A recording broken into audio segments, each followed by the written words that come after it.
What is going on, you guys? It's Electric Enzo here. Today I'm going to be talking to you about the slack line.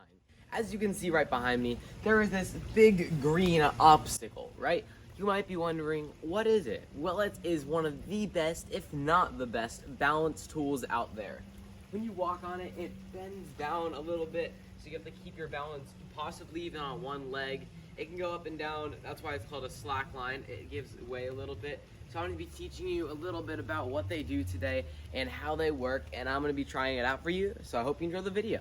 First, I'll show you what it's like to just walk across it.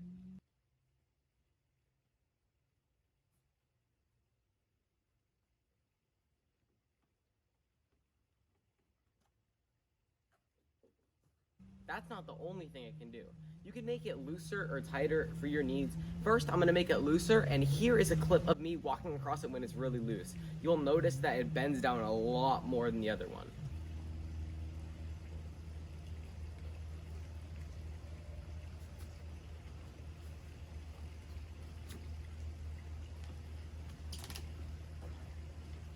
See how? Alright, next, I'm going to make it a lot tighter than usual. I think this probably makes it a little bit easier, but I'm still going to do it anyway because it's a good demonstration to show you what the slack line does.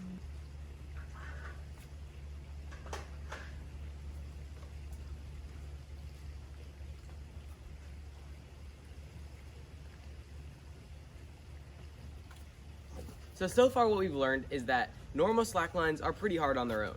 Making it looser makes it a lot harder because it tends to shake back and forth a lot.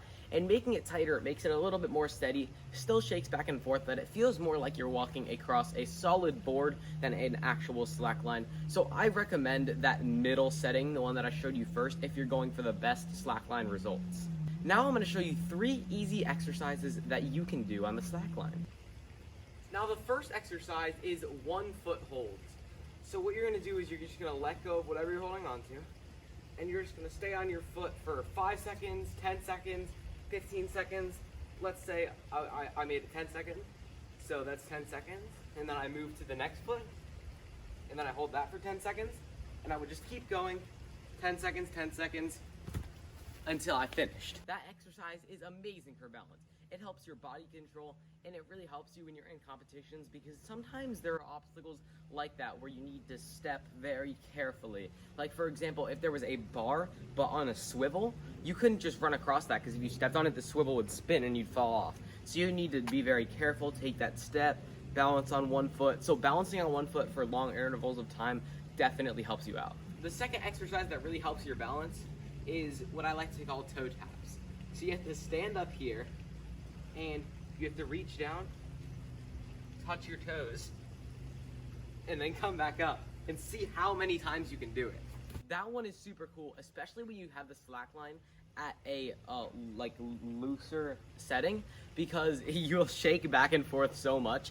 Even on that super tight setting that I just did, you already shake like so much back and forth, but on that loose setting, the slack line is just going to be going like that, and it is great and very effective for balance. Now let's move on to exercise number 3. Exercise number 3 is the most simple and probably the most effective. It's just walking back and forth as many times as you can on this thing. Slack lines are actually more common in competitions than you would think. Lately, they have not been in competitions, but there are obstacles very similar to this. So I'll just show you what you have to do. I mean, I think it's pretty self-explanatory. You'd walk down, and then try and spin around and walk back. And just see how many times you can do it without touching like a post or anything. I have it on the tighter setting right now, so it shakes a lot less than it normally would, but that was just for a demonstration. But if you made it looser, which I'm not sure if I recommend or not, if you did make it looser though, then it would be a lot harder to turn around on that thing because it takes a long time to master. But I think slack lines are the most effective when you set them up in a far distance from each other because the slack portion is used most effectively. But even on these two smaller distance away posts, it still works amazingly. And I think a slack line is one of the best balance tools out there.